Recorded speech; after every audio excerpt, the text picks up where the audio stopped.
Last and chapter number 16 management of natural resources. Natural resource क्या होते हैं और ये रिसोर्सेज कितने टाइप्स में होते हैं और इनका मैनेजमेंट हम कैसे कर सकते हैं और क्या है इस चैप्टर के इंपॉर्टेंट और बेसिक कॉन्सेप्ट्स। तो इन सभी सवालों का जवाब आपको मिलने वाला है इस वीडियो में, इस लेक्चर में। तो मैं वीर शर्मा आप सभी का वेलकम करता हूं आपके अपने चैनल बंकिस्तान आपके मिनी स्कूल में। तो चलते हैं नेक्स्ट बंक पर।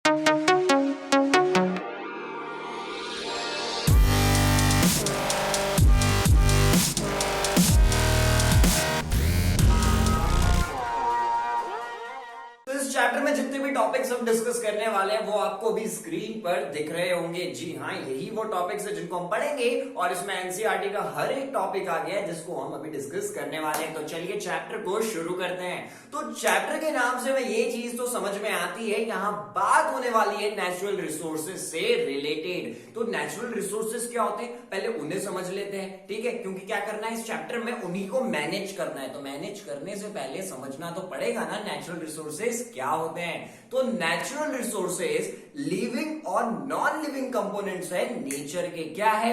लिविंग भी है और नॉन लिविंग भी है। क्या है? लिविंग और नॉन लिविंग कंपोनेंट्स होते हैं नेचर के, जिनको क्या कर रहे हैं ह्यूमंस यूज कर रहे हैं, यानी कि हम इंसान उन्हें यूज कर रहे हैं अपनी जरूरतों और चाहतों को पूरा करने के लिए। तो ये क्या होते हैं? स्टॉक होते हैं नेचर का, यानी कि क्या भरपूर एकदम गोडाउन में लगा रहता है ना सेल, वैसे ही कुछ है। यहाँ पर बहुत स्टोरेज है नेचुरल रिसोर्सेज का, जैसे कि एयर हो गया, वाटर हो गया, सनलाइट हो गई, बहुत ज्यादा है। ठीक है, तो अब बात करते हैं ये नेचुरल रिसोर्सेज का जो डेफिनेशन है स्क्रीन पे आ गया है। बड़ा सिंपल है, ऐसे कंपोनेंट जो लिविंग है, नॉन लिविंग है और यूज किए जा रहे हैं इंसानों द्वारा अपनी जरूरतों और चाहतों को पूरा करने के लिए। अब ये जो रिसोर्सेज हैं ये दो टाइप्स में डिवाइड होते हैं। कितने टाइप्स में डिवाइडेड है? दो टाइप्स में डिवाइडेड है। एक होता है इनएग्जॉस्टिबल और दूसरा होता है एग्जॉस्टिबल। तो ठीक है, पहला नंबर लगाते हैं इनएग्जॉस्टिबल का और समझते हैं इनएग्जॉस्टिबल रिसोर्सेस क्या होते हैं। तो ये ऐसे रिसोर्सेस होंगे जो कि क्या है क्वांटिटी में बहुत ज्यादा है, मतलब कोई कमी ही नहीं है। ठीक है, इन्हें खत्म नहीं कर पाओगे, आप खत्म हो जाओगे लेकिन इन्हें खत्म नहीं कर पाओगे।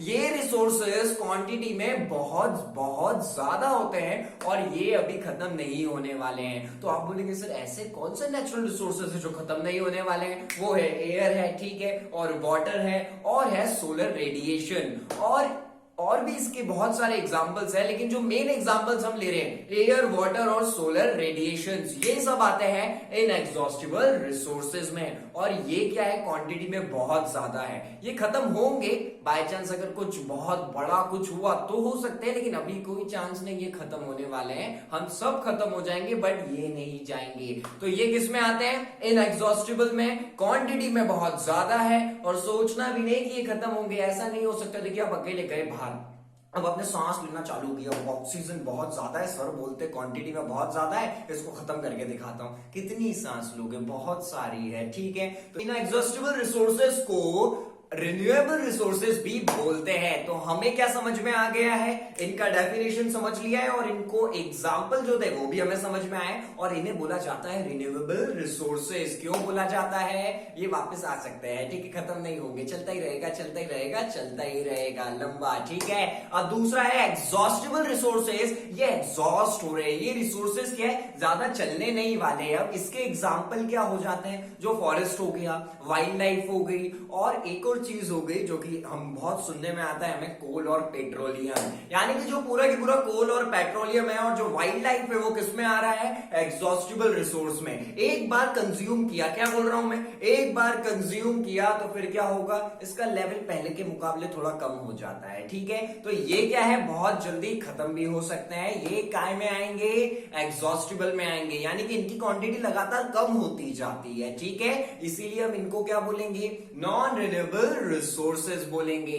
तो अब हमें दोनों क्लियर है, इनएग्जॉस्टिबल और एग्जॉस्टिबल रिसोर्सेज। और इनको हम क्या बोलेंगे, ऊपर वाले को रिन्यूएबल और नीचे वाले को नॉन रिन्यूएबल। तो अब हम चलते हैं नेक्स्ट टॉपिक पर और समझते हैं इनका मैनेजमेंट कैसे करने वाले हैं। मैनेजमेंट ऑफ नेचुरल रिसोर्सेज हमें यह बताने वाला है कि हम हमारे नेचुरल रिसोर्सेज को कैसे मैनेज कर सकते हैं, यानी कि हम कैसे उन्हें बचा सकते हैं ताकि वो और ज्यादा टाइम तक चलते रहे और हमें कोई दिक्कत ना आए। क्योंकि देखिए, जो इनएग्जॉस्टिबल है उनकी तो दिक्कत नहीं है, हवा खत्म नहीं होने वाली, बट जो एग्जॉस्टिबल है जैसे कि हमारा कोल और पेट्रोलियम, ये सब तो एक टाइम के बाद खत्म हो जाएंगे और इनको क्या लगने वाले हैं, मिलियंस ऑफ ईयर लगेंगे। ये 1-2 साल का काम नहीं है कि जो हो जाएगा, इसमें मिलियंस ऑफ ईयर लगते बनने में। और ऐसे और भी नेचुरल रिसोर्सेज है जो कि अनलिमिटेड नहीं है नेचर में, यानी कि कोई ज्यादा है कम है, लेकिन एक क्वांटिटी हमें पता है, ये अनलिमिटेड नहीं है एयर जैसे। तो अब क्या करना पड़ेगा, हमें इन नेचुरल रिसोर्सेज को मैनेज करना पड़ेगा। और ये टॉपिक हमें देता है 5R। कितने देने वाला है, 5R। ठीक है, ये पांचों ऐसी टर्म्स देगा हमें, 5 ऐसी प्रोसेस देगा जो कि पांचों स्टार्ट होती है R से। ठीक है ना, ये बड़ा इंटरेस्टिंग है ना, 5 ऐसे वर्ड्स, 5 ऐसी प्रोसेस जो कि किससे स्टार्ट है, R से स्टार्ट है। ठीक है, तो तैयार हो जाइए, मैं आपको मूल मंत्र देने वाला हूं 5R का, जो कि क्या करेगा, आपको नॉलेज दे देगा, फिर आप क्या बन जाएंगे, नेचुरल रिसोर्सेज को मैनेज करने वाले बन जाएंगे। ठीक है, आपको इन सब सीखने के बाद क्या आ जाएगा, नेचुरल रिसोर्सेज को कैसे मैनेज करना है बहुत अच्छे से सीख जाएंगे। तो चलिए देरी किस बात की, तो जो पहला आपको देखने को मिलता है वो है रिव्यूज। क्या है, रिव्यूज। तो रिव्यूज हमारा पहला आ रहा है, जो कि हमें क्या बताता है, ऐसे प्रोडक्ट्स हमें नहीं लेने हैं जो कि हार्मफुल है नेचुरल रिसोर्सेज के लिए। क्या बोल रहे हैं, रिव्यूज मतलब ना ना ना, मना कर दो ऐसे सभी चीजों को जो कि हार्मफुल है हमारे नेचुरल रिसोर्सेज के लिए। तो इसका एग्जांपल क्या हो गया, प्लास्टिक बैग्स को मना करिए, जूट बैग्स को इस्तेमाल कीजिए। जो कैरी बैग होता है ना प्लास्टिक, वो बड़ा हार्मफुल होता है। ठीक है, तो उसको क्या करना है, रिफ्यूज करना है। पहला R यही तो बोल रहा है, ऐसी चीजें जो अच्छी नहीं है एनवायरमेंट के लिए उसको क्या करना है, ना करना है, रिफ्यूज करना है। तो प्लास्टिक बैग को रिफ्यूज कर दो और जूट के कैरी बैग्स और जो पेपर के होते हैं उन्हें हमें यूज करना चाहिए। तो हमें पहला R समझ में आ गया है, हमें ऐसे सभी प्रोडक्ट्स को ना करना है, रिफ्यूज करना है जो कि नेचुरल रिसोर्सेज को तकलीफ दे रहे हैं या हार्म पहुंचा रहे हैं। तो अब बात करते हैं दूसरे R की। दूसरा R क्या है, रीपर्पस। क्या करना है, रीपर्पस। क्या लगाना है यहाँ पर दिमाग। क्यों लगाना है दिमाग, रीपर्पस हमें ये बताने वाला है कि अगर कोई चीज ऐसी है जिसका यूज नहीं है, बट फिर भी ये सोचो कि उसका तुम यूज कैसे कर सकते हो। समझ में आया, यानी कि कोई भी ऐसी चीज जिसे हम अब यूज नहीं कर सकते हैं, हमें उसको क्या करना है, एक बार और फिर से सोचना है कि हम उसका यूज किसी और काम के लिए कर सकते हैं क्या। तो रीपर्पस में क्या करेंगे, जैसे कि आपके जो घर के मग्स होते हैं, ठीक है, जिसमें हम कॉफी चाय ये सब पीते हैं, ये बाय चांस आपके उससे गिर गया, ठीक है, पिटाई होती है वो बात तो अलग है, उसकी बात नहीं करने वाले हैं। उसका जो हैंडल अगर टूट गया है तो उसे हाफ काट लिया, जो प्लास्टिक की बॉटल से उन्हें हाफ काट लिया और उसमें क्या लगा दिया, प्लांट लगा दिया। क्या लगा दिया, प्लांट लगा दिया। तो जो कप टूटे थे, जो बॉटल काम की नहीं थी, उसको हाफ काटा, उसमें प्लांट लगाया और आपने फॉलो किया हमारा दूसरा वाला R, रीपर्पस। यानी कि वो चीजें यूज में नहीं थी लेकिन आपने दिमाग लगाया कि उन्हें कैसे आप यूज कर सकते हैं। तो ये हमें समझ में आ गया है कि हमें चीजों को दूसरे तरीके से भी यूज करने का सोचना चाहिए और इसका एग्जाम्पल भी हमने डिस्कस कर लिया है। तो बात करते हैं तीसरे R के बारे में, रिड्यूस। ये है हमारा अगला टर्म। ये हमें बताता है ऐसी चीजें जो डायरेक्टली या इनडायरेक्टली हमें नेचुरल रिसोर्सेज से मिल रही है, हमें उनकी कदर करनी चाहिए, यानी कि उनका जो यूज है, जो वेस्ट है, वो कम करना चाहिए। देखिए इसका एग्जांपल सिंपल सा है बहुत, कि जब आपको जरूरत नहीं है तो आप फैन का स्विच ऑफ कर दीजिए, इलेक्ट्रिसिटी को बचाइए, और जब वाटर का जो नल है वो चालू है और आपको यूज में नहीं आ रहा है तो आप उसे क्लोज करिए और वाटर को बचाइए। ये बहुत जनरल बातें हैं और इन सबको सीखने के लिए आप बहुत ज्यादा बड़े, इतनी समझ आप लोगों में है कि आप इस टर्म को बहुत अच्छे से समझ सके। तो अब बात करते हैं अगले टर्म की, जो कि है रिसाइकल। रिसाइकल क्या होता है, ऐसे प्रोडक्ट जिनको हमने वेस्ट मान लिया है बट वो वेस्ट नहीं है, अगर आप उसे रिसाइकल कर देंगे तो वापस एक यूजफुल प्रोडक्ट में बन जाएगा। क्या बोल रहा हूं मैं, ऐसे प्रोडक्ट जिन्हें हमने क्या मान लिया, ये तो कचरा है, ये तो वेस्ट है, इसे फेंको, उसे फेंकना नहीं है, उसे रिसाइकल करना है, वो एक यूजफुल प्रोडक्ट बन सकता है। इसका एग्जाम्पल क्या होगा, रिसाइकल का एग्जाम्पल है ऐसे आर्टिकल्स जो कि बने हुए हैं ग्लास से, पेपर से, मेटल से और प्लास्टिक से इनको फेंकिए मत, इन्हें रिसाइकिल कर लीजिए, ठीक है। तो रिसाइकिल कर लेंगे तो इनको यूज कर पाएंगे। और ये एग्जांपल हमें यही बताता है कि ऐसे आर्टिकल जो कि मेटल, ग्लास और पेपर, प्लास्टिक से बने हैं, हमें इन्हें रिसाइकिल करना चाहिए, ना कि नए यूटेंसिल्स यूज कर लेना चाहिए या नए आर्टिकल्स यूज कर लेना चाहिए जो कि बने हैं प्लास्टिक और ग्लास के। तो हमें समझ में आ गया रिसाइकिल, ठीक है। अगली बार क्या करना है, ऐसा वेस्ट जो कि बन सकता है एक नया प्रोडक्ट, उसे वेस्ट नहीं मानना है, ठीक है। क्या करना है, रिसाइकिल करना है। और जो लास्ट आर है वो हमें क्या बताने वाला है, वो हमें बताने वाला है रीयूज। क्या बताएगा, रीयूज। एक चीज को बार बार बार बार बार बार यूज करना है, यही हमें बताने वाला है हमारा लास्ट आर जो कि है रीयूज। अब आप बोलेंगे सर रीपर्पस भी तो यही था कि हम एक चीज बेकार हो गई थी उसको फिर से यूज कर रहे थे, वहां पे जो कप काम के नहीं थे हम उसको दूसरे काम में यूज कर रहे थे। देखिए वो चीज अलग थी, हमने उसका पर्पस दूसरा ढूंढा।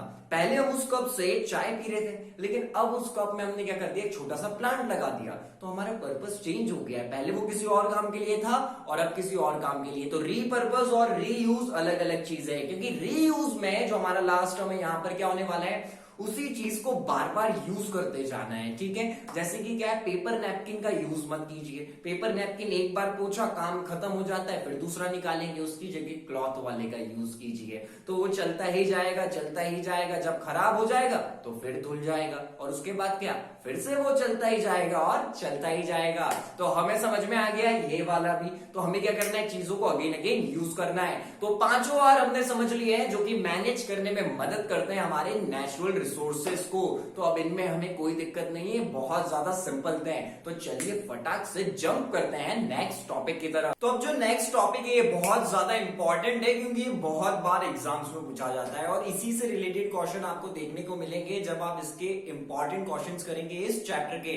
तो चलिए बात करते हैं फॉरेस्ट के बारे में। तो फॉरेस्ट क्या होते हैं, फॉरेस्ट लैंड का एक ऐसा एरिया है जो कि भरा पड़ा है पेड़ों से, यानी कि एक ऐसा एरिया लैंड का जो कि फिल है ट्रीज के साथ। अब जो ट्रीज की कम्युनिटी है वो किस किस से बनी है, उसमें हर्ब्स भी है, शर्ब्स भी है और ट्रीज भी है, यानी कि हर्ब्स, शर्ब्स, ट्रीज, छोटे छोटे प्लांट सब कुछ आ जाता है और पूरी कम्युनिटी बन जाती है ट्री की। और एक लैंड एरिया में जब ये हर्ब, शर्ब्स सब के सब खड़े होते हैं, सारी ट्रीज होते हैं, तो वो पूरा लैंड का एरिया क्या बन जाएगा, फॉरेस्ट बन जाएगा। तो हमें समझ में आ गया है फॉरेस्ट क्या होता है, एक ऐसा एरिया लैंड का जहां पर हमें बहुत सारे ट्रीज देखने को मिलते हैं, जिसमें हर्ब, शर्ब सब आ जाते हैं। अब क्या होता है, ये आपको हर जगह देखने को मिलेंगे, यानी कि अर्थ पे ये क्लाइमेट पे डिपेंड नहीं है, और क्लाइमेट की वजह से वो फॉरेस्ट थोड़ा सा अलग टाइप का हो सकता है, लेकिन ये हमें वहां देखने को मिलेंगे।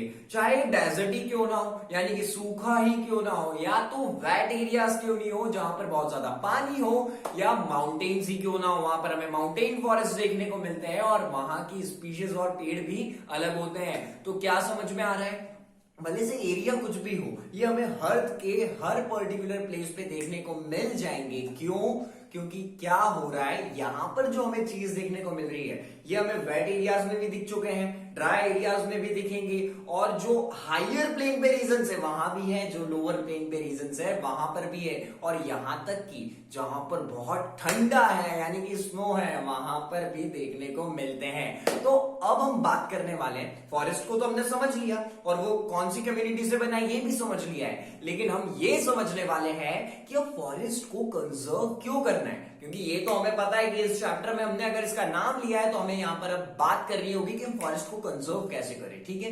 लेकिन अब फॉरेस्ट को कंजर्व क्यों करना है और कैसे कर सकते हैं, इन सबकी बात करने वाले हैं। तो बात पहले करेंगे कि फॉरेस्ट को हमें कंजर्व करने की जरूरत क्यों है। तो फर्स्ट पॉइंट हमें क्या देखने को मिल रहा है, यानी कि जो फर्स्ट पॉइंट है वो क्या है कि ये हमें बहुत ज्यादा बायोडाइवर्सिटी दे रहा है। यानी कि क्या है, जो फॉरेस्ट है वो क्या कर रहे हैं, बहुत ज्यादा हमें क्या दे रहे हैं, बायोडाइवर्सिटी दे रहे हैं। अगर फॉरेस्ट गया तो बायोडाइवर्सिटी भी जाएगी, और जो बायोडाइवर्सिटी का लॉस है वो इकोलॉजिकल इनस्टेबिलिटी कर देगा। यानी कि जो इकोलॉजिकल स्टेबिलिटी अभी बनी हुई है ना, अगर फॉरेस्ट में हलचल हुई तो वो इकोलॉजिकल स्टेबिलिटी डिस्टर्ब होगी। क्यों डिस्टर्ब होगी, क्योंकि वहां पर जो बायोडाइवर्सिटी है जो फॉरेस्ट की वजह से उसे नुकसान पहुंचेगा। अब जो सेकंड पॉइंट हमें देखने को मिलता है, जो फॉरेस्ट है वो बहुत सारी स्पीशीज के लिए अपना घर है। क्या है, उनका घर है। देखिए लिए कोई बंदर हो, कोई भी जानवर हो, टाइगर हो, क्रोकोडाइल हो, सभी तो फॉरेस्ट में है। अब इन सब के लिए फॉरेस्ट ही क्या है? इनका घर है। जो फूड मिलना है, वाटर मिलना है, शेल्टर मिलना है, एयर मिलना है, वो सब कहां से मिल रहा है? उन्हें वहीं से मिल रहा है। तो जो दूसरा पॉइंट है वो इसीलिए हमें ये बता रहा है कि हमें फॉरेस्ट को इसलिए कंजर्व करना चाहिए क्योंकि ये क्या है? हैबिटेट है बहुत सारे एनिमल्स का, उन्हें सारी चीजें यहीं से मिल रही है, इवन प्रोटेक्शन तक उन्हें वहीं से मिल रहा है। आप सोच सकते हैं अगर आपके घर के बाहर एक क्रोकोडाइल हो तो क्या होगा? आप डरेंगे, लेकिन यूजुअली आप क्या करेंगे? एक हेल्पलाइन नंबर होता है, उस पर फोन लगाएंगे, वहां से फॉरेस्ट डिपार्टमेंट आएगा, उसको पकड़ के ले जाएगा और फॉरेस्ट में कर देगा। तो यहां से ये बात तो क्लियर है ना कि वो लोग हमारे बीच नहीं रह सकते हैं। तो अगर फॉरेस्ट में डिस्टर्बेंस हुआ तो क्या होगा? वो लोग भी डिस्टर्ब हो जाएंगे। तो हमें समझ में आ गया है सेकंड वाला पॉइंट और फर्स्ट वाला क्या था कि बायोडायवर्सिटी ऑफर करता है फॉरेस्ट को नुकसान पहुंचा, बायोडायवर्सिटी को नुकसान पहुंचेगा और इकोलॉजिकल स्टेबिलिटी नहीं रहेगी। और दूसरी चीज क्या है? बहुत सारी स्पीशीज के लिए क्या है? ये फूड भी है, शेल्टर भी है, प्रोटेक्शन भी है और एयर, सब कुछ उन्हें वहीं से मिल रहा है, पूरा हैबिटेट उनका वही है। तो बात करते हैं अब तीसरे पॉइंट के बारे में। तो थर्ड पॉइंट ये है कि यहाँ क्या होने वाला है? ये प्रिवेंशन कर रहे हैं, यानी कि बचा रहे, हेल्प कर रहे हैं सॉइल को इरोजन से। जो सॉइल इरोजन हो जाता है ना, जिससे सॉइल किसी काम की नहीं रहने वाली है, तो ये प्रोटेक्ट कर रहे हैं सॉइल को इरोजन से। अब अगला क्या देखते हैं? इनके पास बहुत ज्यादा वाटर होता है, यानी कि फॉरेस्ट में भी बहुत बड़ी बड़ी लेक्स निकल रही होती है, तो वहां पर क्या बहुत ज्यादा वाटर है। तो जब ड्राई पीरियड आएगा ना, जब सूखा टाइम आएगा, जब सब जगह सूखा पड़ जाएगा, तो वो एक बफर सिस्टम की तरह एक्ट करता है। जब भी तो काम आएगा वो पानी, जब पूरा सूखा पड़ जाएगा तब भी वो एनिमल सरवाइव कैसे कर पाते हैं? क्योंकि यहाँ पर बहुत बड़ी बड़ी नदियां हैं फॉरेस्ट में जो कि उनकी नीड को पूरा कर देती है। और जो एक और चीज हमें देखने को मिल रही है, यहाँ से बहुत ज्यादा टिम्बर मिल रहा है। क्या मिल रहा है? बहुत ज्यादा टिम्बर मिल रहा है और भी बहुत सारी वुड्स अलग अलग टाइप की मिल रही है जो कि कंस्ट्रक्शन में भी काम आ रही है और फर्नीचर्स बनाने में भी काम आ रही है। काय में काम आ रही है? फर्नीचर्स में भी काम आ रही है और कंस्ट्रक्शन में भी काम आती है। और यहां से हमें एक और चीज मिल रही है जिसके बिना लाइफ पॉसिबल नहीं है। अब क्या होता है? फॉरेस्ट पूरा की पूरा घिरा हुआ है प्लांट से, ट्रीज से, और ये सब अपना खाना किससे बनाने वाले हैं? ये तो हम बहुत बार पढ़ चुके हैं पिछले चैप्टर्स में। ये बनाते हैं फोटोसिंथेसिस से और क्या रिलीज करते हैं? ऑक्सीजन। और ऑक्सीजन की तो हमें बहुत जरूरत है, तो फॉरेस्ट को कंजर्व इसलिए करना चाहिए क्योंकि ये क्या है? बहुत ज्यादा ऑक्सीजन फैक्ट्री है, यहीं से सबसे ज्यादा ऑक्सीजन हमें मिलता है। अब एक और पॉइंट जो नेक्स्ट वाला है हमें ये बता रहा है कि यहां से हमें क्या है? बहुत सारे जो नट्स होते हैं, ठीक है, जो हमारे ड्राई फ्रूट्स होते हैं और जो नट्स होते हैं वो हमें यहां से मिलते हैं, और जो नॉर्मल फ्रूट्स है वो भी हमें बहुत ज्यादा देता है। और यहां से हमें अलग अलग टाइप की जो रेयर मेडिसिन है वो मिलती है। देखिए अब क्या होता है, घर में जो प्लांट्स लगे ना वो ज्यादा मेडिसिन नहीं दे सकते। हो सकता है बाय चांस किसी के यहाँ ऐसा प्लांट हो जो यूजफुल हो, क्योंकि मैक्सिमम सभी प्लांट का कुछ ना कुछ इंपॉर्टेंस होता है। बट फॉरेस्ट में मेनली हमें इतने सारे प्लांट्स मिलते हैं, इतनी सारी वैरायटी मिलती है, स्पीशीज मिलती है कि बहुत सारी दवाइयां, बहुत सारी मेडिसिन उनकी वजह से प्रोड्यूस की जाती है। तो अब हमें क्या है? बहुत सारे पॉइंट्स हमने पढ़ लिए हैं और हमें सब समझ में आ गए। तो ये वो रीजंस है जिसलिए हमें कंजर्व करना चाहिए फॉरेस्ट को। तो ये पॉइंट्स तो आप नहीं भूले होंगे। फॉरेस्ट तो नहीं भूल गए ना? क्या होता है फॉरेस्ट? क्या है? एक ऐसा लैंड का एरिया जो कि पूरी तरीके से कवर होगा ट्री से। तो फॉरेस्ट को हम कवर कर चुके हैं। फॉरेस्ट हमें समझ में आ गया है क्या होता है और उसके इंपॉर्टेंट जो पॉइंट्स है कि हम उसे कंजर्व क्यों करें, ये हमें समझ आ चुका है। तो अब हम बात करेंगे स्टेक होल्डर्स के बारे में। तो अब आप सोच रहे होंगे सर ये स्टेक होल्डर्स क्या होता है? तो अब हम बात करने वाले स्टेक होल्डर्स के बारे में, और हो सकता है ये नाम भी आपने पहली बार सुना हो, तो ये टॉपिक आपके लिए थोड़ा सा नया हो सकता है, तो पूरा ध्यान यही रखिएगा। स्टेक होल्डर्स ऐसे लोग हैं, ऐसे ऑर्गेनाइजेशन है जो लोग क्या होने वाले हैं? इफेक्ट होने वाले, जिन पर प्रभाव पड़ने वाला है अगर कुछ भी चेंजेस हमें देखने को मिलेंगे, ठीक है। तो ये यहाँ पर ये स्टेक होल्डर सर अच्छे से आ नहीं रहा है, ये होता क्या है? तो देखिए कुछ ऐसे पर्सन होंगे या तो बहुत बड़ा ऑर्गेनाइजेशन होगा जिनको इफेक्ट होगा अगर उसमें कुछ भी चेंज हुआ तो। अब हम किसकी बात करके आ रहे हैं? फॉरेस्ट की। तो बात किससे रिलेटेड होगी? फॉरेस्ट से रिलेटेड होगी। तो इसको अगर मैं सिंपल लैंग्वेज में समझाऊं इस डेफिनेशन से हट के, तो फॉरेस्ट में जो भी चेंजेस आएंगे उससे डायरेक्टली या इनडायरेक्टली जो लोग जो ऑर्गेनाइजेशन को इफेक्ट होने वाला है, प्रभाव पड़ने वाला है, वो लोग कौन है? स्टेक होल्डर्स है। तो अब आप लोगों को समझ में आ गया है, स्टेक होल्डर्स वो लोग होंगे जिन पर क्या होने वाला है? इफेक्ट होने वाला है डायरेक्टली या इनडायरेक्टली। कुछ भी चेंजेस अगर फॉरेस्ट में होते हैं या कुछ भी नई चीजें वहां पर होगी।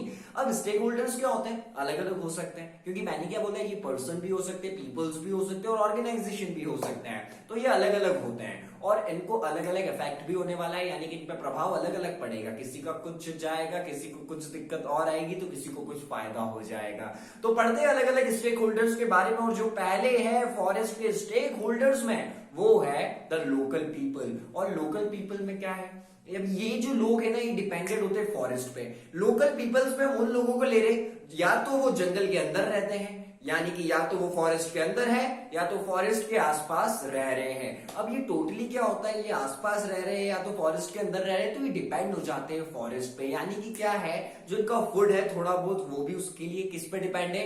फॉरेस्ट पर डिपेंड है। और अपने फायरवुड के लिए अब क्या होता है, बहुत सारे जंगली एनिमल्स वहां पर होते हैं, तो क्या है, इन्हें आग लगानी है तो इन्हें फायरवुड्स भी चाहिए होती है। तो वो लकड़ियां भी इन्हें कहां से मिलने वाली है? जो टिम्बर वगैरह है वो भी फॉरेस्ट से मिलने वाली है। और इन्हें बैम्बू भी चाहिए होता है अपने हर्ट्स बनाने के लिए, यानी कि अपनी झोपड़ियां बनाने के लिए और अपने शेल्टर्स बनाने के लिए। और इसी के साथ एक और चीज, ये अपना बास्केट भी उन्हीं लकड़ियों से बनाते हैं। अब ये बास्केट क्यों बना रहे? नहीं, वो बास्केटबॉल नहीं खेलने वाले, वो बास्केट इसलिए बनाते हैं, वो उसे पीछे लटका लेते हैं, तो वो फिशेस को अगर हंट करेंगे तो वो उसमें रख लेंगे। वो फ्रूट्स तोड़ रहे हैं, नट्स तोड़ रहे हैं, तो वो उसमें कलेक्ट करें, यानी कि बहुत सारी चीजें वो उसमें कलेक्ट करके ला सकते हैं। तो हमने पहला स्टेक होल्डर देखा जिसको इफेक्ट पड़ने वाला है। अगर फॉरेस्ट में कुछ भी चेंज हुआ तो ये जो हमारा लोकल पर्सन है, इसको प्रभाव पड़ने वाला है या नहीं पड़ने वाला है? बहुत पड़ने वाला है। अब बात समझ के चलिए, ये जहां रह रहा है वहां का एरिया ही क्लीन कर दिया जाए, तो अब ये कहां से लाएगा लकड़ी?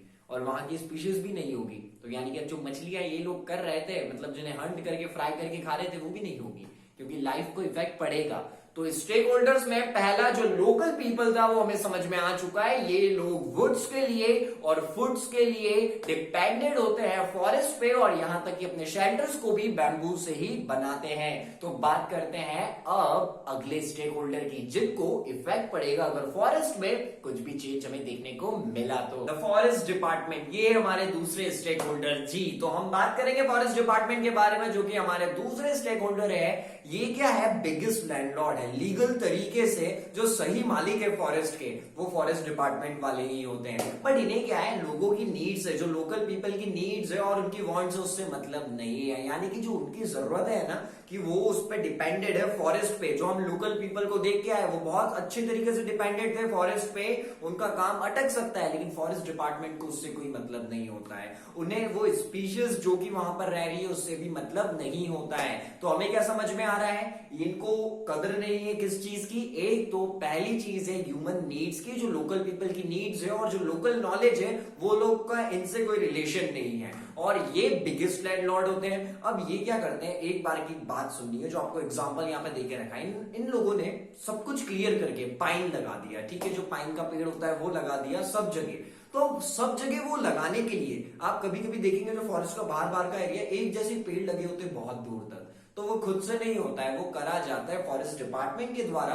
तो अब क्या होगा, उसको लगाने के लिए पहले तो जो पहले थे उन्हें क्लीन करना पड़ेगा, और वहां की जो स्पीशीज है वो भी डिस्टर्ब हो गई, और लोकल पीपल से अगर वो वहां रह रहे हैं तो उनको भी हटाना पड़ेगा। तो उन सबको इनने ध्यान नहीं दिया, उसे हटा दिया, तो क्या हुआ, फॉरेस्ट की लाइफ डिस्टर्ब होती है। और वहां पर इन लोगों ने अब एक जैसे पेड़ लगा दिए, तो वो किसी इंडस्ट्री के लिए बहुत बड़ा फायदा है। यानी कि इंडस्ट्री को जो प्रोडक्ट चाहिए, जैसे कि कोकोनट का इन लोगों ने पेड़ लगा दिए लाइन से फॉरेस्ट डिपार्टमेंट वालों ने, थोड़े से एरिया में, ठीक है, और उन्होंने नहीं देखा कि कितने लोगों की लाइफ डिस्टर्ब हुई। तो अब जैसे आप लोगों की फैक्ट्री है, अब आप बनाते कैंडी, कौन सी वाली? कोकोनट वाली। तो आपको क्या चाहिए? मैंगो चाहिए, एप्पल चाहिए, दूसरी चीजें नहीं चाहिए, आपको तो सिर्फ कोकोनट चाहिए, और एक ही जगह इतने सारे पेड़ है, आपको वहां से मिल जाएगा। तो आप लोगों ने फॉरेस्ट डिपार्टमेंट वालों से बात कर ली, तो फिर इंडस्ट्री में आपका भी काम हो गया। आपको जो रॉ मटेरियल चाहिए था आपकी कैंडी बनाने के लिए, कोकोनट वो आपको मिल गया और इन लोगों का बड़ा रेवेन्यू जनरेट हो गया और इंडस्ट्री की तरफ से ही फॉरेस्ट डिपार्टमेंट अपना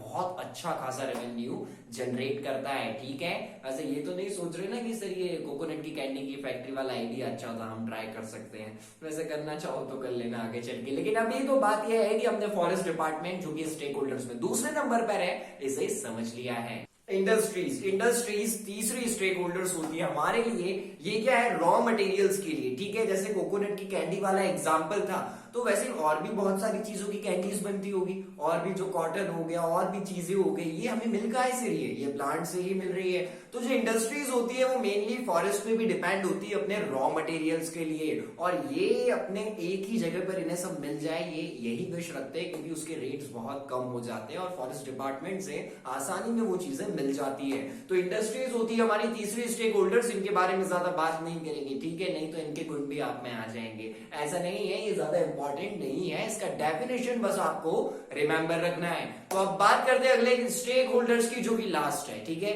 लास्ट स्टेक होल्डर्स है और ये अच्छे लोग हैं, इनमें आपको भी होना चाहिए, यानी कि जो नेचर और वाइल्ड लाइफ एंथुजियास्ट पीपल्स होते हैं। ठीक है, nature and wild life enthusiast, ये जो लोग है ना, ये फॉरेस्ट पे डिपेंडेंट नहीं है, यानी कि ये लोग फॉरेस्ट पर डिपेंडेंट नहीं होते अपनी नीड्स के लिए। इनको फॉरेस्ट से कोई मतलब नहीं है, कोई लालच नहीं है, कोई ग्रीड नहीं है, कोई फायदा नहीं है। ये लोग क्या करते हैं, जबकि उसे प्रिजर्व करते हैं, क्या करते हैं, उसे कंजर्व करते हैं। जो बहुत सारी स्पीशीज है, जैसे कि टाइगर हो गए, लॉयन हो गए, और भी जो बहुत सारे एनिमल्स हैं, उनको ये लोग प्रिजर्व करके रखते हैं, वैसा ही हैबिटेट देते हैं जैसा फॉरेस्ट में है, और उनको वहां ले जाते हैं। जो भी स्पीशीज इंडेंजर्ड में आती है उसको क्या करते हैं, उसको एक अच्छा सा माहौल देते हैं। ऐसे बहुत सारे नेशनल पार्क आपको देखने को मिलेंगे जहां पर क्या करा जाता है, बहुत सारी स्पीशीज को, बहुत सारे एनिमल्स को अच्छे से रखा जाता है। और वो कौन लोग कर रहे हैं, वो इंडस्ट्रियलिस्ट नहीं कर रहे हैं, वो फॉरेस्ट डिपार्टमेंट वाले भी नहीं कर पा रहे हैं, वो लोकल पीपल्स भी नहीं कर रहे, वो ये लोग कर रहे हैं जो कि है नेचर और वाइल्ड लाइफ एंथुजियास्ट। तो ये लोग अच्छे लोग हैं जो कि कंजर्व करने में नेचर को, फॉरेस्ट को मदद कर रहे हैं, और ये बहुत सारे नेशनल पार्क्स बनाते हैं जो हमको पता चल रहा है, और वैसे ही हैबिटेट में रखते हैं जैसा वहां पर उस एनिमल को फॉरेस्ट में मिल रहा था। और अब आपको इन चारों स्टेक होल्डर्स की सिर्फ जितनी जितनी बात हमने की उतनी याद रखनी है, और ये शॉर्ट वाली जो डेफिनेशन है यही लिखनी है, 3 से 4 लाइन से ज्यादा डेफिनेशन नहीं लिखनी है। और अगर आपको लॉन्ग में थोड़ा सा लिखना है तो उसी बात को खींच दीजिए कि इंडस्ट्री का ये रॉ मटेरियल आता है, और अगर इन लोगों की बात कर रहे हैं तो ये लोग बहुत हेल्पफुल है, बहुत अच्छे हैं, तो हम ये सब इसमें एडअप कर सकते हैं। तो इसी के साथ स्टेक होल्डर्स हम समझ चुके हैं। तो अब बात करते हैं हमारे नेक्स्ट टॉपिक की, और चैप्टर में अब हम बहुत ज्यादा आगे आ चुके हैं, क्योंकि हमने फॉरेस्ट और स्टेक होल्डर्स, जो कि एक बहुत इंपॉर्टेंट टॉपिक है, इसको कवर कर लिया है, और यहीं से बहुत से क्वेश्चन आपको देखने को मिलेंगे। तो चलिए अब बात करेंगे नेक्स्ट टॉपिक की। तो अब हम बात करने वाले हैं सस्टेनेबल मैनेजमेंट के बारे में। तो सस्टेनेबल मैनेजमेंट हमें यह बताता है कि हम हमारे नेचुरल रिसोर्सेज को ऐसे यूज करें कि वो प्रेजेंट में भी काम चला दे और आगे खत्म ना हो, यानी कि ये हमें कन्वीनियंट तरीके से, एक अच्छे तरीके से यूज करना सिखाता है हमारे नेचुरल रिसोर्सेज को। और इसका प्रिंसिपल क्या है, देखिए क्या करना है, प्रेजेंट में जो काम है, प्रेजेंट में जो नीड और वांट्स है वो तो पूरी हो जाए, लेकिन आगे चल के भी दिक्कत ना आए, आगे चल के भी वो रिसोर्सेज खत्म ना हो, और काम कंटिन्यू चलता रहे और चलता रहे। यही कहता है हमारा टॉपिक सस्टेनेबल मैनेजमेंट। और देखिए नाम में क्या, सस्टेनेबल मैनेजमेंट, यानी कि सस्टेन रहे वो चीज, क्या रहे, सस्टेन रहे। अब कब रह पाएगी, जब आप उसे जब एकदम समझदारी से यूज करेंगे तो प्रेजेंट का भी काम हो जाएगा, और आने वाली जनरेशंस के लिए भी वो चीज रह जाने वाली है। अब आप एक चीज सोच के देखिए, अगर आप बहुत ज्यादा नेचुरल रिसोर्सेज को हम लोग यूज करेंगे तो क्या होगा, हमारा डेवलपमेंट बहुत अच्छे तरीके से होने वाला है, सबकी जरूरतें भी बहुत अच्छे से पूरे होने वाली है। बट आगे चल के क्या होगा, आगे चल के ऐसी चढ़ाई करने से मतलब ही क्या है जो आगे चल के गिरना तय हो। यानी कि अभी तो इकोनॉमी बहुत बढ़ जाएगा, एकदम से बहुत ज्यादा यूजेस होने लग जाए तो बहुत ज्यादा चीजें अच्छे से चलने लगेगी, बट थोड़े टाइम बाद जब वो रिसोर्सेज की कमी खलने लगेगी तो ऊपर से नीचे आना तय है। तो ये हमें चीज समझ में आ गई है कि सस्टेनेबल मैनेजमेंट होना जरूरी है, यानी कि हम नेचुरल रिसोर्सेज को ऐसे तरीके से यूज करें कि अभी का काम तो चले प्रेजेंट में और आगे भी चलता रहे। तो एक तरीके से हम ये कह सकते हैं कि ये टॉपिक हमें बता रहा है कि हैंड टू हैंड काम कैसे करना है। ठीक है, हैंड टू हैंड का मतलब क्या है, आपका जनरेशन का काम हो गया है, ठीक है, अब आने वाली जनरेशन के सामने आपने हाथ मिला लिया कि नहीं हम तुम्हारे साथ है, ठीक है, तो उनको भी कुछ गया, यानी कि जो हमारा डेवलपमेंट था उनके कुछ काम आया और फिर वो चीज आगे चले और हैंड टू हैंड ऐसे ही डेवलपमेंट बढ़ता रहे और नेचुरल रिसोर्सेज की कमी कभी भी ना खले। तो सस्टेनेबल मैनेजमेंट हमें समझ में आ गया है, रिसोर्सेज को अच्छे तरीके से यूज करना है ताकि वो फ्यूचर में भी काम आते रहे और उनकी कमी ना हो। अब हम बात करने वाले चिपकू मूवमेंट के बारे में, जो कि एक इंटरेस्टिंग चीज है। ठीक है, क्या है चिपकू movement, hug the trees movement, पेड़ों को गले लगा लो। तो ये बात है 1970 की, 1970 की। ये हादसा है रैनी विलेज का, ठीक है, सॉरी हादसा नहीं, ये किस्सा है, ठीक है, जो कि अब क्या है हिस्ट्री का हिस्सा बन गया है। तो क्या होता है 1970 में, 1970 में रेनी विलेज में एक कॉन्ट्रैक्टर आया हुआ है अपने साथियों के साथ, क्या करने के लिए, पेड़ काटने के लिए, ठीक है, उसे बड़ा वो पेड़ों का भी काम होगा और वहां पे इंडस्ट्री बनानी है। तो क्या होता है पेड़ काटने के लिए वहां पे कॉन्ट्रैक्टर आया हुआ होता है। अब रात को तो सो लेते हैं वो लोग, सुबह जब उठते हैं और पेड़ काटने के लिए जब उसकी पूरी की पूरा सेना जाने लगती है तो उस गांव की जो महिलाएं हैं, जो वुमेन्स है, वो पेड़ को गले लगा लेती है। क्या कर लेती हैं, गले लगा लेती है, ठीक है, वो इसीलिए गले नहीं लगा रही, वहां कुछ रिलेशन चल रहा है, ठीक है, या कुछ अलग पार्ट की पूजा चल रही है, वो उस कॉन्ट्रैक्टर को दिखाने के लिए गले लगा लेते हैं कि तुम पेड़ काट रहे हो, अब हम इनसे चिपके हुए, तुम्हें हमें भी काटना पड़ेगा या हमें हटाना पड़ेगा। लेकिन उस कॉन्ट्रैक्टर को क्या होता है, अपनी हार माननी पड़ती है और अपने कदम पीछे लेने पड़ते हैं और इसका नाम क्या पड़ जाता है, चिपकू मूवमेंट। चिपकू मूवमेंट क्यों बोला, क्योंकि क्या वो पेड़ों से गले लग गए, हग ट्री मूवमेंट भी बोल रहे हैं और चिपकू, तो चिपक गए एकदम पेड़ से। तो कॉन्ट्रैक्टर को लगा अब ये एक तो है नहीं कि एक को जबरदस्ती हटा दूं, बहुत सारी लेडीज थी, सबने एक एक पेड़ को गले लगा लिया। तो उस कॉन्ट्रैक्टर को लगा अब अपने कदम पीछे करने में ही भलाई है, तो वो अपने जो डिसीजन था उसको विड्रॉ कर लेता है और रेनी विलेज में पेड़ नहीं कटते हैं। लेकिन अब इसका क्या होता है, पब्लिक इंपैक्ट देखते हैं। अब इसका पब्लिक इंपैक्ट बड़ा अच्छा खासा हो जाता है। धीरे धीरे क्या होती है, ये बात पता है बाहर चलने लग जाती है। बोले कल पता चला है क्या हुआ रेनी विलेज में, वो पेड़ काटने गया तो वापिस आ गया, देखो मुंह लटका के जा रहा है। ऐसी ये बातें फैलने लगी और अब सबने क्या बोला, बात तो सही है, उन लोगों ने सही तो किया, हमें भी ये करना चाहिए। तो चिपकू मूवमेंट यहां से क्या होता है, थोड़ा सा जोश में आ जाता है, ठीक है, क्या हो जाता है, जोश में आ जाता है और धीरे धीरे ये स्प्रेड होने लग जाता है मीडिया की वजह से और लोगों की वजह से। ये बहुत ज्यादा कम्युनिटी में फैल जाता है और लोग क्या है बढ़ चढ़ के हिस्सा लेते हैं चिपकू मूवमेंट में और ये बोलते हैं कि पेड़ों को नहीं काटना है अगर कोई भी जेन्युइन यूज नहीं है या कोई भी जेन्युइन रीजन नहीं है। तो लोग क्या करते थे, फिर कहीं भी कोई पेड़ काटने जा रहा है उससे चिपक जाते थे, उसे गले लगा लेते थे। तो वहां से भी कॉन्ट्रैक्टर क्या करता था, कदम पीछे ले लेता था। तो ये मूवमेंट बहुत ज्यादा फैल जाता है, इतना कि आज हम इसको लेके डिस्कशन भी कर रहे हैं। तो हम समझ सकते हैं कि कितना फेमस उस टाइम पे हुआ होगा। तो चिपकू मूवमेंट हमें समझ में आ चुका है। अब बात करते ऐसी एक कल्चर की जिसने भी फॉरेस्ट को कंजर्व करने में उस समय मदद की थी। तो एक प्रोग्राम जिसका नाम है सिविकल्चर, ये भी स्टार्ट होता है क्या करने के लिए, जो फॉरेस्ट कट चुके यानी कि उजड़ चुके उनको वापस से हरा भरा बनाने के लिए। यानी कि क्या है, ऐसे फॉरेस्ट जो कि क्या है पूरे अब उजड़ चुके थे, कट चुके थे उस टाइम तक, उनको वापस से हरा भरा करने के लिए उसमें वापस से पेड़ लगाया जाए, ऐसा डिसीजन लिया गया। किस प्रोग्राम के अंतर्गत, यानी कि किस प्रोग्राम के अंडर में होगा ये सब कुछ,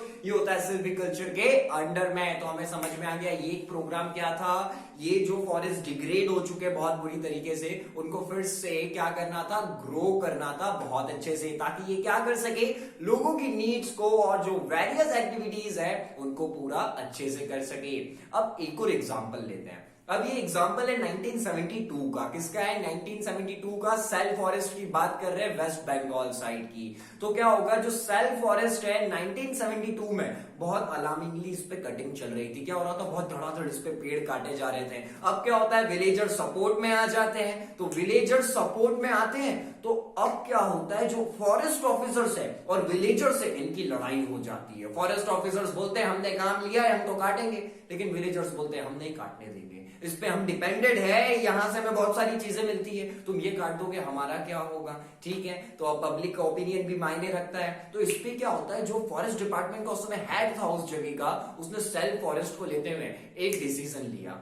क्या करा, जितने भी लोग थे उनको वहां पे एम्प्लॉयमेंट दे दिया, ठीक है, उनका भी फायदा किया कि इन लोगों का नुकसान नहीं होना चाहिए। तो क्या होता है, उन लोगों का फायदा, इसलिए उन्हें एम्प्लॉयमेंट दिया और साथ ही में क्या बोला कि आप लोग फ्यूल भी ले लो, आप लोग वुड्स भी ले लो और फॉडर भी ले लो, यानी कि चारा ले लो अपने जानवरों के लिए, और जो भी प्रोडक्ट्स आपको चाहिए हो फॉरेस्ट से जब हम काटेंगे तो वो आप ले सकते हो। और इससे क्या होगा, वो लोग भी खुश हो गए, ठीक है। अब यहां से क्या हुआ, इन लोगों के बीच में डील होगी तो ज्यादा कटिंग वहां पर नहीं होती है और वो लोग रुक जाते हैं। तो यहां से क्या होता है, यहाँ 1983 तक वो सेल्फ फॉरेस्ट अच्छी खासी रिकवरी भी दिखा देता है, ठीक है, क्या कर देता है, बहुत अच्छी रिकवरी भी दिखाता है। फॉरेस्ट डिपार्टमेंट का काम भी हो गया, वो विलेजर्स और उनके बीच में डील भी हो गई, तो उनको भी बहुत सारी चीजें मिल गई, फूड मिल गया, फोडर्स मिल गए और वुड्स मिल गई और फ्यूल्स भी मिले, कितने एकदम जेन्युइन प्राइस पे, बहुत कम प्राइस पे उन्हें दे दिए गए। तो यहां से क्या हुआ, उन लोगों का भी काम हो गया, फॉरेस्ट डिपार्टमेंट वालों का काम भी हुआ, और 1983 में रिकवरी करके सेल्फ फॉरेस्ट फिर से खड़ा हो गया, यानी कि उसका भी काम हो गया।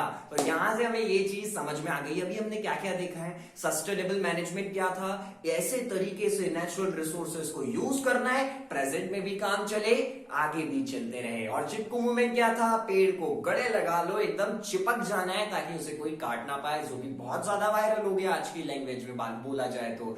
अब बात करते हैं जो 1972 वाला हमने एग्जांपल लिया सेल्फ फॉरेस्ट का, यहां पर भी क्या हुआ, विलेजर्स अड़ गए तो उनके बीच में और फॉरेस्ट डिपार्टमेंट के बीच में डील हुई, जिसको हमने अभी डिस्कस किया है, तो ये मुझे वापस से बताने की जरूरत नहीं है। तो चलिए चलते हैं अगले टॉपिक की तरफ, जो कि अब ये पेड़ पौधों से थोड़ा सा अलग है।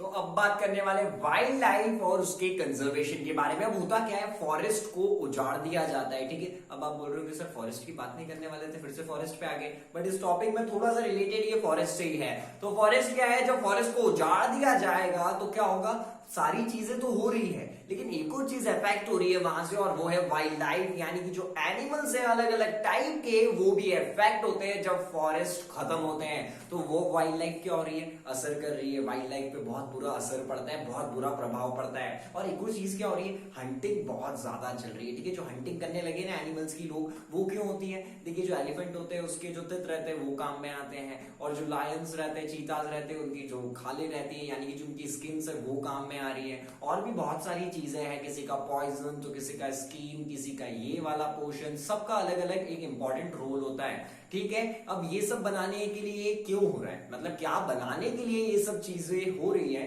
ये हो रही है लेदर बनाने के लिए, जो जैकेट्स है, शूज है, और भी जो एक्स्ट्रा चीजें जिनमें बहुत ज्यादा एनिमल के कंपोनेंट मिले हुए हैं, उसके लिए ये हंटिंग चल रही है। और ये हंटिंग क्या कर रही है, उस स्पीशीज को डेंजर में डाल देती है। क्या कर देती है, डेंजर में डाल देती है। एग्जाम्पल ले तो जो हमारा नेशनल एनिमल है टाइगर, वो भी एक टाइम पे क्या हुआ था, डेंजर में आ गया था, इंडेंजर्ड स्पीशीज में आ गया था, यानी कि उनकी बहुत कमी हो गई थी। क्यों, क्योंकि उनकी हंटिंग भी जोरों शोरों से चल रही थी। तो क्या होता है, एक तो फॉरेस्ट के उजड़ने से वाइल्ड लाइफ पे बहुत बुरा प्रभाव पड़ रहा है, और ऊपर से ह्यूमंस अपनी चाहतों और अपनी जरूरतों को पूरा करने के लिए एनिमल्स का शिकार करते हैं, इससे भी वाइल्ड लाइफ थोड़ी सी अनबैलेंस हो जाती है। तो क्या क्या मेजर्स हमको लेने चाहिए, रोकना तो पड़ेगा ना गलत चीज है तो क्या क्या मेजर्स हमें लेने चाहिए वाइल्ड लाइफ को कंजर्व करने के लिए और एनिमल्स को बचाने के लिए। तो पहली चीज क्या है, ये जो हंटिंग है ना, जो पहला पॉइंट हमें ये बता रहा है, ये जो हंटिंग है जो हो रही है अपनी नीड्स और जरूरतों को पूरा करने के लिए, ये रुक जानी चाहिए। इस पे क्या होना चाहिए, स्ट्रिक्ट एक्शन लेने चाहिए। जिन लोगों को है ना शिकार हमारा शौक है, ये वो सारी चीजें, उनको क्या होना चाहिए, उन्हें शौक के साथ उन्हें एक और शौक देना चाहिए वाला जो होता है, उन्हें जेल के अंदर डालना चाहिए और बहुत बड़ा पेनल्टी अमाउंट उन पे लगाना चाहिए। तो क्या होना चाहिए,